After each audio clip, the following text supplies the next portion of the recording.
This is the Lone Crater YouTube. We hope this video helps. You start by confirming power and access. Push out the battery cover, install fresh AA cells, and make sure they sit flush. Weak power breaks pairing. Now move right into action. Press and hold the home button for 10 seconds until the remote's LED flashes. This tells the Fire TV to look for a controller. Once done, if you're swapping remotes, open your Fire TV's settings to controllers to forget the old device so the new pairing won't conflict. With the remote in discoverable mode, go straight to your Fire TV's settings and open controllers and Bluetooth devices. Choose Amazon Fire TV remotes, then pick Add New Remote so the box begins scanning. You'll see the remote's name pop up in the list. Select it with an on-screen controller or an existing paired remote and watch for the confirmation message.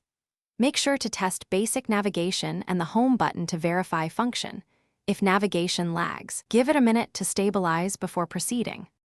Finish by confirming every button works. Press home, use playback controls, test volume if supported, and try a voice command to ensure the microphone pairs.